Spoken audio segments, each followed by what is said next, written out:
प्रेम से बोलिए लक्ष्मी नारायण की जय। जय श्री कृष्ण, राधे राधे। प्यारे भक्तगणों, आज की वीडियो में आप सभी श्रवण करेंगे माघ महीने की शुक्ला पक्ष की जया एकादशी व्रत की संपूर्ण कथा विधि के साथ। हिंदू धर्म में एकादशी का बहुत अधिक महत्व होता है। हर महीने में 2 बार एकादशी पड़ती है। साल में कुल 24 एकादशी पड़ती है, एक शुक्ल पक्ष में और एक कृष्ण पक्ष में। एकादशी तिथि भगवान विष्णु को अति प्रिय होती है।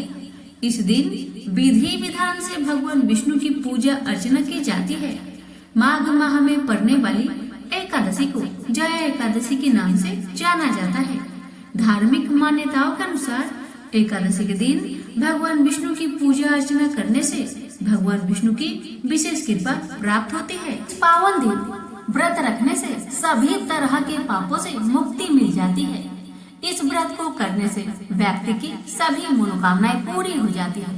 धार्मिक मान्यताओं के अनुसार एकादशी व्रत रखने से मृत्यु के बाद मोक्ष की प्राप्ति होती है। प्यारे भक्तगणों, अब मैं आपको कथा शुरू करने से पहले जया एकादशी व्रत की विधि विधान बताना चाहती हूँ। आइए जानते हैं एकादशी व्रत की विधि। सुबह जल्दी उठकर स्नान आदि से निवृत्त हो जाइए। घर के मंदिर में दीप प्रज्वलित करें। भगवान विष्णु का गंगा जल से अभिषेक करें। भगवान विष्णु को पुष्प और तुलसी दल अर्पित करें। अगर संभव हो तो इस दिन व्रत भी रखें। भगवान की आरती करें। भगवान को भोग लगाए।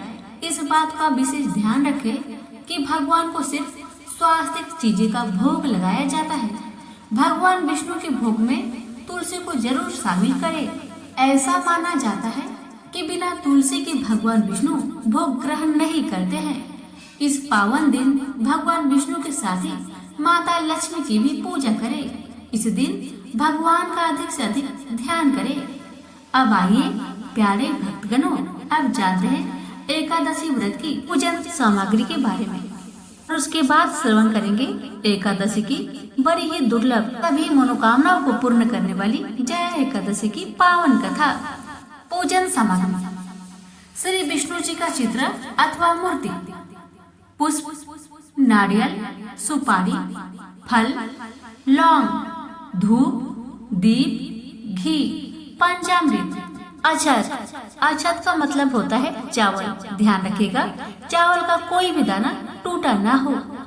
तुलसी दल, चंदन और मिष्ठान। ये अब कथा श्रवण करते हैं। प्यारे भक्तगणों, हमें आपसे निवेदन है, अगर आपको हमारी सुनाई हुई कथा पसंद आ रही है तो वीडियो को लाइक शेयर करना ना भूलें और कमेंट बॉक्स में लक्ष्मी नारायण की जय अवश्य लिखें।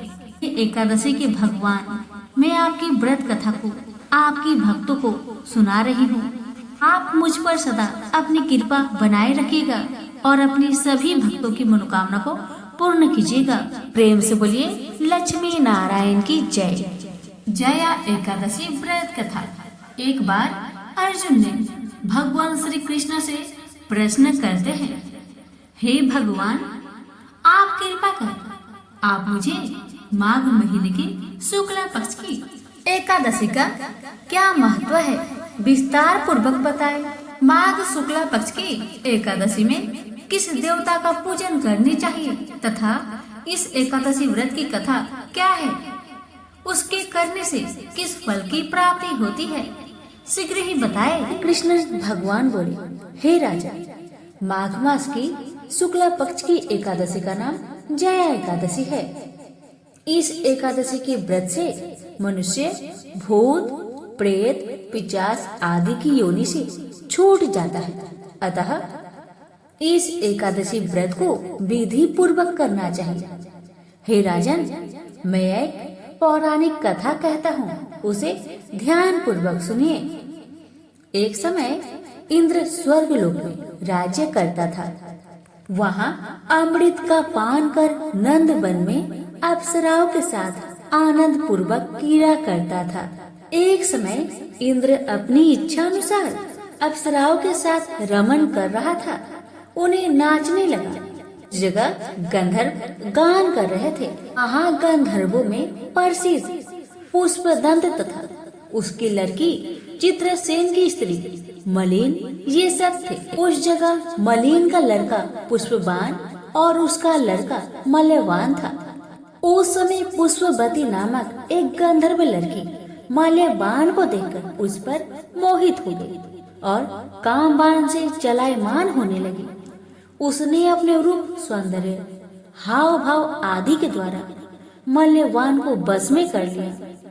हे राजश्री, वह पुष्पवती अत्यंत सुंदर थी।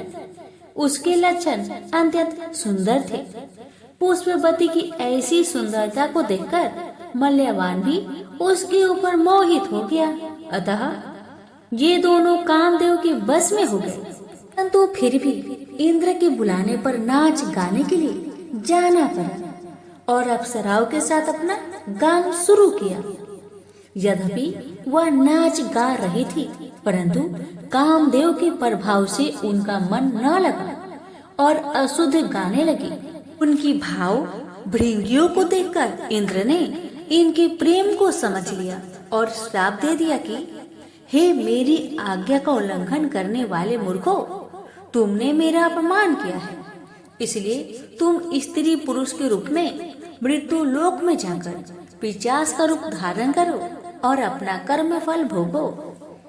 इंद्र का श्राप सुनकर वे अत्यंत दुखी हुई और हिमालय पर पिशाच बनकर दुख पूर्वक अपना जीवन व्यतीत करने लगे। उन्हें गंध, रस, स्पर्श आदि का कुछ ज्ञान नहीं था। उस जगह महान दुख मिल रहे थे। रात दिन में उन्हें एक क्षण भी निद्रा न आती थी। उस स्थान पर अत्यंत सर्दी थी, जिस कारण उनके रोमांच खड़े हो गए। उनके दांत भी सर्दी से कटकटा रहे थे। एक दिन पिशाच ने अपनी स्त्री से कहा, न मालूम हमने पिछले जन्म में कौन से पाप किए हैं जिससे हमें इतनी दुखदायी यह पिशाच योनि प्राप्त हुई है। पिशाच योनि से नरक के दुख सहना उत्तम है। इस प्रकार अनेक विचारों करते हुए अपना दिन व्यतीत करने लगे। देवयोग से एक दिन माघ माह के शुक्ला पक्ष की जया नाम की एकादशी आई।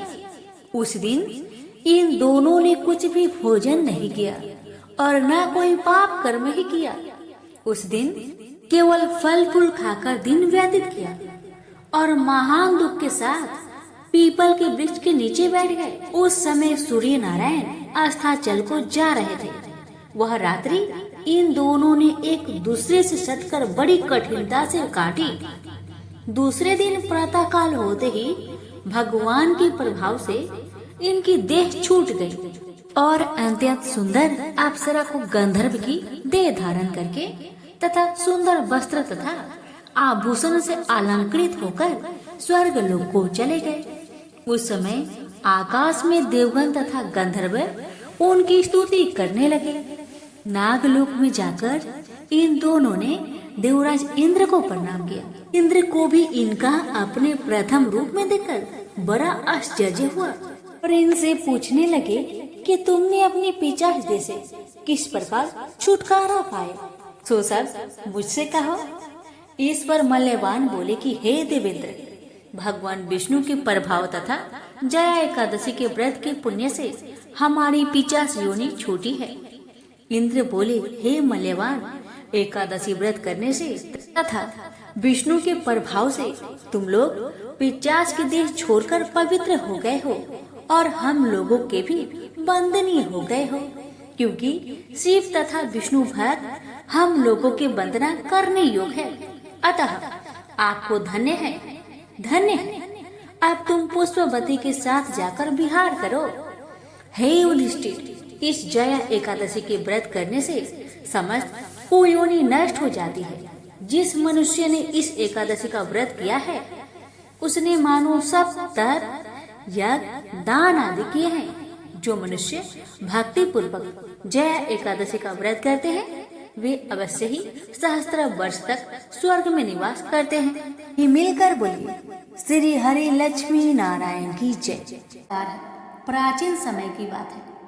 दक्षिण भारत की तुंगभद्रा नदी के तट पर एक नगर में आत्मदेव नामक एक व्यक्ति रहता था, जो सभी वेदों में पारंगत था। उसकी पत्नी का नाम धुंधली था।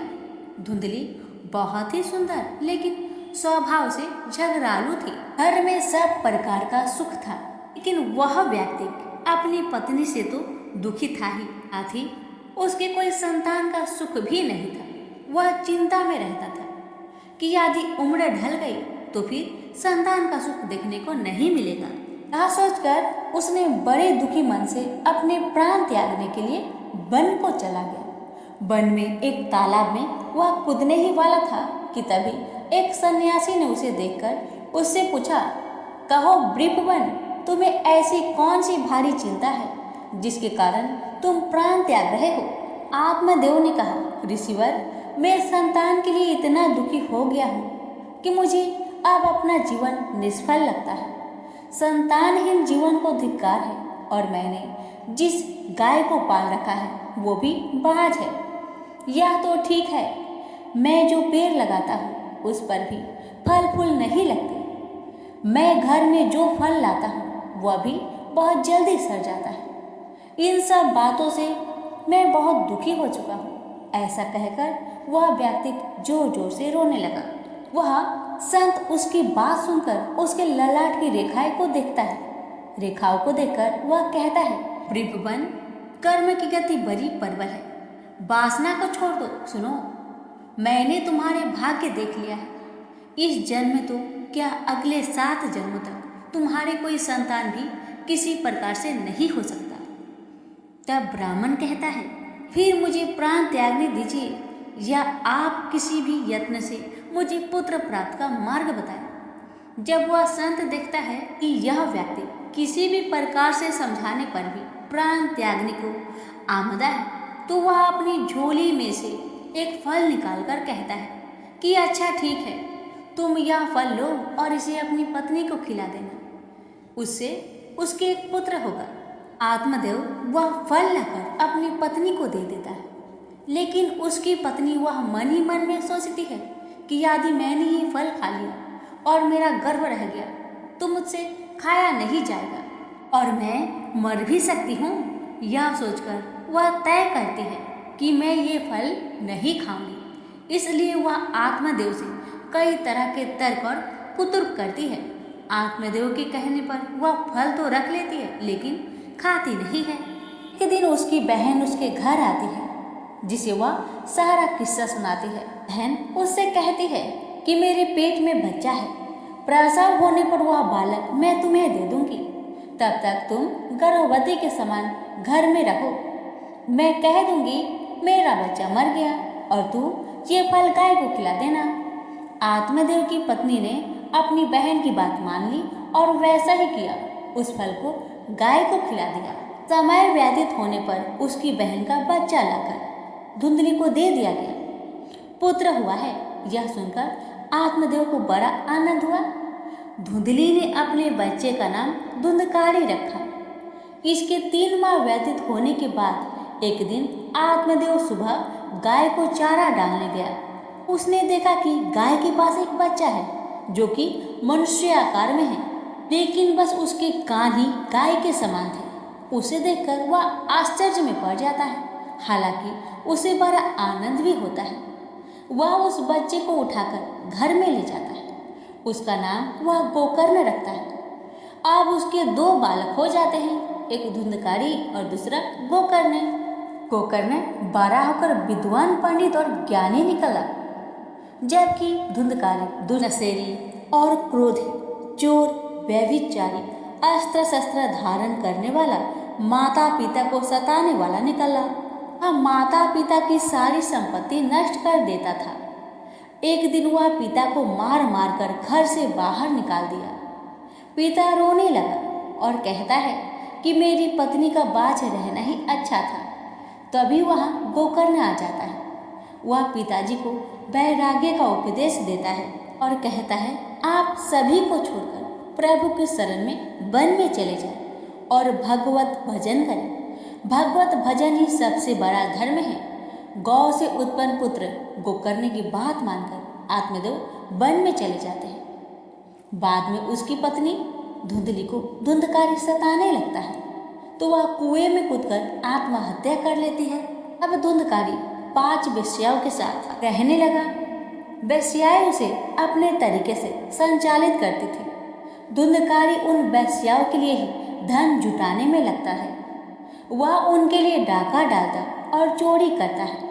बाद में वे वेश्याएं सोचने लगती है कि यदि एक दिन यह पकड़ा गया तो राजा इसके साथ हमें भी दंड देगा। यह सोचकर वह वेश्याएं सोते हुए धुंधकारी को रस्सियों से उसका गला दबाने का प्रयास करती है। जब वह गला दबाने में भी नहीं मरता है तो वे सभी मिलकर उसे दहकते अंगारों में डाल देती है। वहाँ वह तड़प तड़प कर मर जाता है। बाद में उसे गड्ढा खोदकर गाड़ दिया जाता है। मरने के बाद धुंधकारी भयंकर दुख देने, झेलने और अपने कुकर्मों के कारण एक प्रेत बन जाता है। प्रेत बनने के बाद भूख और प्यास से वह व्याकुल हो जाता है। रह रहकर चिल्लाता भी रहता है, क्योंकि उसे अंगारों से जलाया गया था। इसलिए उसकी अनुभूति उसे अभी भी सताती रहती है। उसे लगता है कि अभी भी मेरा शरीर जल रहा है। एक दिन उसका भाई गोकर्ण उसके गांव में कथा करते हुए आते हैं। गोकर्ण सबसे नजर बचाते हुए अपने पुस्तकनी मकान में सोने को चले जाते हैं। अपने ही घर में अपने भाई को सोया हुआ देखकर धुंधकारी खुश हो जाता है और आवाज लगाता है। गोकर्ण यह आवाज सुनकर पूछता है कि तुम कौन हो? धुंधकारी कहता है, मैं तुम्हारा भाई हूँ। मेरे कुकर्म की गिनती नहीं की जा सकती। इसी से मैं प्रेत योनि में पड़ा हूँ। ये दुर्दशा भोग रहा हूँ। भाई, तुम दया करके मुझे इस योनि से छुड़ाओ। गोकर्ण कहता है कि मुझे बड़ा आश्चर्य हो रहा है। मैंने तुम्हारे लिए विधि पूर्वक गया जी में श्राद्ध किया, फिर भी तुम प्रेत योनि से मुक्त कैसे नहीं हुए? मैं कुछ और उपाय करता हूँ।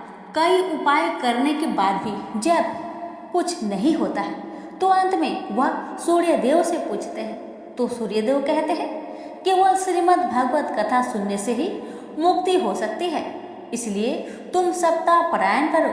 तब गोकर्ण ने व्यास गद्दी पर बैठकर कथा कहने लगे। देश गांव से बहुत लोग कथा सुनने आने लगे। इतनी भीड़ हो गई कि सब आश्चर्य करने लगे। तब वह प्रेत भी वहां आ पहुंचा। वह इधर उधर स्थान ढूंढने लगा। इतने में उसकी दृष्टि एक सीधे रखे हुए 7 गांठ वाली बांस पर पड़ी। वह वायु रूप से उसमें जाकर बैठ गया। तो शाम को कथा को विश्राम दिया गया तो एक बड़ी विचित्र बात हुई। सबके देखते देखते उस बांस की एक गांठ तर तर तर तर करती फट गई। इसी प्रकार 7 दिनों में 7 गांठें फट गई और 12 स्कंद शून्य से पवित्र होकर धुंधकारी एक दिव्य रूप धारण करके सामने खड़ा हो गया। उसने भाई को प्रणाम किया। तभी बैकुंठवासी पार्षदों के सहित एक विमान उतरा। सबके देखते ही देखते धुंधकारी विमान पर चढ़ गया। उन पार्षदों को देखकर उसने गोकर्ण से कहा, भगवान के प्रिय पार्षदों, यहाँ हमारे अनेक शुद्ध हृदय श्रोतागण हैं। उन सब के लिए एक साथ बहुत से विमान क्यों नहीं लाए? यहाँ सभी ने समान रूप से कथा सुनी है, फिर फल में इस प्रकार का भेद क्यों है? भगवान के पार्षदों ने कहा, इस फल भेद का कारण इसमें श्रवण का भेद है। श्रवण सबने समान रूप से ही किया, किंतु इसके जैसा मनन नहीं किया। इस प्रेत ने 7 दिन तक सुने हुए विषय का स्थिर चित्त से खूब मनन भी करता रहा। यह कहकर वे सब पार्षद बैकुंठ को चले गए। श्रावण माह में गोकर्ण ने फिर से उसी प्रकार सप्ताह क्रम से कथा कही। वहां भक्तों से भरे हुए विमानों के साथ भगवान प्रकट हो गए। उस गांव में कुत्ते और चंडाल प्रश्न जितने भी जीव थे सभी दिव्य देह धारण करके विमान पर चढ़ गए। भगवान उन सभी को योनि दुर्लभ गोलोक धाम में ले गए। प्रेम से बोलिए लक्ष्मी नारायण की जय, श्री कृष्ण भगवान की जय, राधा रानी की जय। अति प्राचीन काल की बात है। द्रविड़ देश में एक पांड्यवंशी राजा राज्य करते थे। उनका नाम था इंद्रधुम्न। वे भगवान की आराधना में ही अपना अधिक समय व्यतीत करते थे। यद्यपि उनके राज्य में सर्वत्र सुख शांति थी। प्रजा प्रत्येक रीति से संतुष्ट थी। तथापि राजा इंद्रधुम्न ने अपना समय राज्य कार्य में कम ही दे पाते थे। वे कहते थे कि भगवान विष्णु ही मेरे राज्य की व्यवस्था करते हैं, अतः वे अपने इष्ट परम प्रभु की उपासना में ही ददचित रहते थे। राजा इंद्रधुम्न के मन में आराध्य आराधना की लालसा उत्तरोत्तर बढ़ती ही गई। इस कारण वे राज्य का त्याग कर मलय पर्वत पर रहने लगे। उनका भेष तपस्वियों जैसा था। सिर के बाल बढ़कर जटा के रूप में हो गए थे। वे निरंतर परम ब्रह्मा परमात्मा की आराधना में तल्लीन रहते थे। उनके मन और प्राण भी श्री हरि के चरण कमलों में मधुकर बने रहते। इसके अतिरिक्त उन्हें जगत की कोई वस्तु नहीं सुहाती। उन्हें राज्य, कोष, प्रजा तथा पत्नी आदि किसी प्राणी या पदार्थ की स्मृति ही नहीं होती थी। एक बार की बात है, राजा इंद्रधुम्न प्रतिदिन की भांति स्नान आदि से निवृत्त होकर सर्वसमर्थ प्रभु की उपासना में तल्लीन थे। उन्हें ब्रह्मा जगत का तनिक भी ध्यान नहीं था। संयोग बस उसी समय महर्षि अगस्त्य अपने समस्त शिष्यों के साथ वहां पहुंच गए, लेकिन न पाद्य न अर्घ्य और न स्वागत मौन व्रती राजा इंद्रधुम्न परम प्रभु के ध्यान में निमग्न थे। इससे महर्षि अगस्त्य कुपित हो गए। उन्होंने इंद्रधुम्न को श्राप दिया, इस राजा ने गुरुजनों से शिक्षा नहीं ग्रहण की है और अभिमान बस परोपकार से निवृत्त होकर मनमानी कर रहा है। ब्राह्मणों का अपमान करने वाला यह राजा हाथी के समान जड़ बुद्धि है, इसलिए इसे घोर अज्ञानमयी हाथी की योनि प्राप्त हो। महर्षि अगस्त्य भगवत दंभ इंद्रधुम्न को यह श्राप देकर चले गए।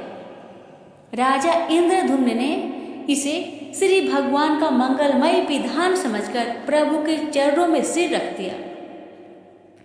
क्षीरवीद में 10 सहस्त्र योजन लंबा, चौड़ा और ऊंचा त्रिकूट नामक एक पर्वत था। वहां पर वैद्य अत्यंत सुंदर एवं श्रेष्ठ था। उस पर्वतराज त्रिकूट की तराई में ऋतुमान नामक भगवान वरुण का कीड़ा कानन था। उसके चारों ओर दिव्य वृक्ष सुशोभित थे। वे वृक्ष सदा पुष्पों और फूलों से लदे रहते थे। उसी कीड़ा कानन ऋतुमान के समीप पर्वत श्रेष्ठ त्रिकूट के गहन मन में हथिनियों के साथ एक अत्यंत शक्तिशाली और अमित पराक्रमी गजेंद्र रहता था। एक बार की बात है, गजेंद्र अपने साथियों सहित तृष्णाधिक्य से व्याकुल हो गया। वह कमल की गंध से सुगंधित वायु को सुनकर चिताक्षर विशाल सरोवर के तट पर जा पहुंचा। गजेंद्र ने उस सरोवर के निर्मल, शीतल और मीठे जल में प्रवेश किया। पहले तो उसने जल पीकर अपनी तृष्णा बुझाई, फिर जल में स्नान कर अपना श्रम दूर किया। तत्पश्चात उसने जल क्रीड़ा आरंभ कर दी। वह अपनी सूर में जल भरकर उसकी फुहारे से हाथनियों को स्नान कराने लगा। तभी अचानक गजेंद्र ने सूर उठाकर चित्कार की।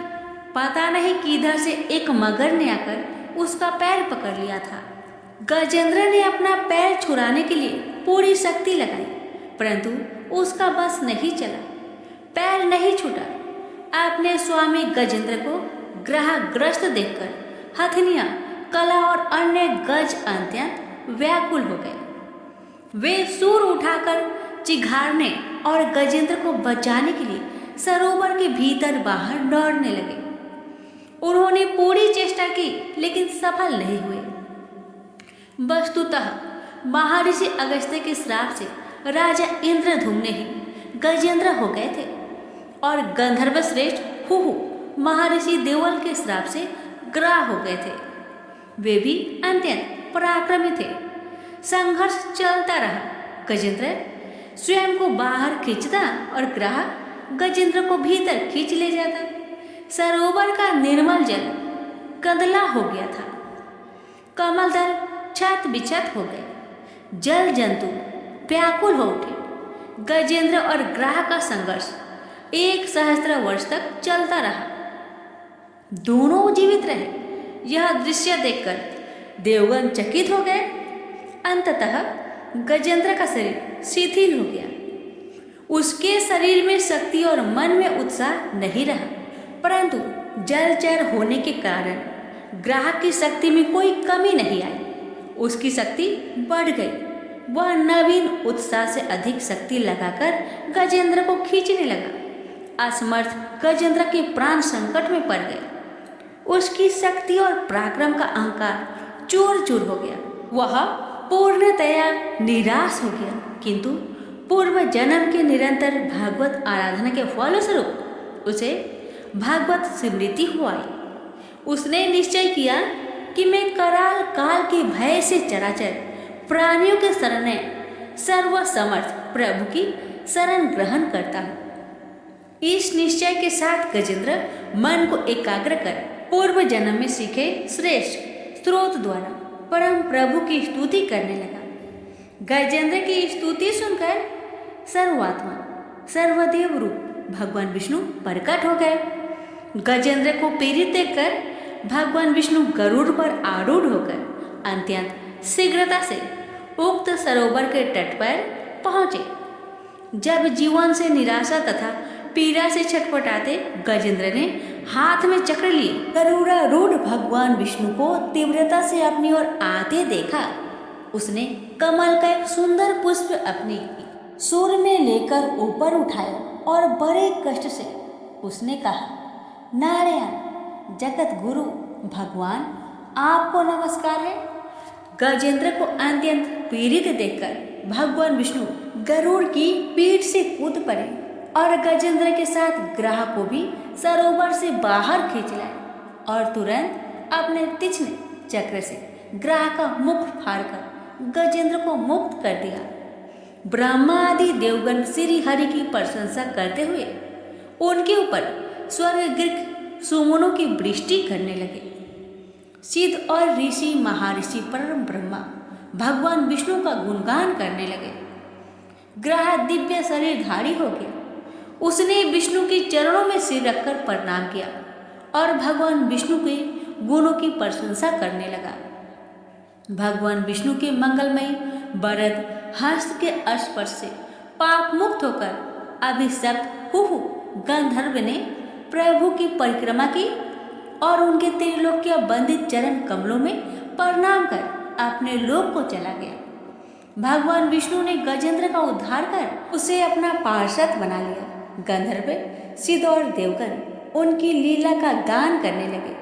गजेंद्र की स्तुति से प्रसन्न होकर भगवान विष्णु ने सबके समक्ष कहा, प्यारे गजेंद्र, जो लोग ब्रह्म मुहूर्त में उठकर तुम्हारी की हुई स्तुति से मेरा स्तवन करेंगे, उन्हें मैं मृत्यु के समय निर्मल बुद्धि का दान करूंगा।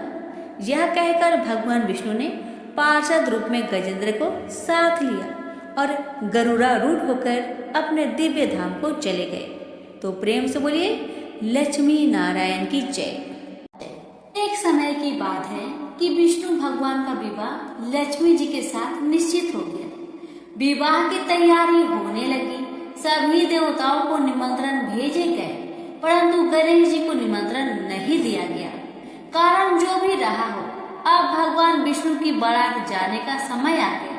सभी देवता अपनी पत्नियों के साथ विवाह समारोह में आए। उन सब ने देखा कि गणेश जी कहीं दिखाई नहीं दे रहे हैं। तब वे आपस में चर्चा करने लगे कि क्या गणेश जी को नहीं न्योता गया है या स्वयं गणेश जी नहीं आए हैं। सभी को इस बात पर आश्चर्य होने लगा। तभी सबने विचार किया कि विष्णु भगवान से ही इसका कारण पूछा जाए। विष्णु भगवान से पूछने पर उन्होंने कहा कि हमने गणेश जी के पिता भोलेनाथ महादेव को न्योता भेजा है। यदि गणेश जी अपने पिता के साथ आना चाहते हैं तो आ जाए। अलग से न्योता देने की कोई आवश्यकता भी नहीं है। दूसरी बात यह है कि उनको 1.25 मन मूंग, 1.25 मन चावल, 1.25 मन घी और 1.25 मन लड्डू का भोजन दिन भर में चाहिए। यदि गणेश जी नहीं आएंगे तो कोई बात नहीं, दूसरे के घर जाकर इतना सारा खाना पीना अच्छा भी नहीं लगता। इतनी बातें कर ही रहे थे कि किसी एक ने सुझाव दिया, यदि गणेश जी आ भी जाए तो उनको द्वार पर बनाकर बैठा देंगे कि आप घर का ध्यान रखना। आप तो चूहे पर बैठकर धीरे धीरे चलोगे तो बारात से बहुत पीछे रह जाओगे।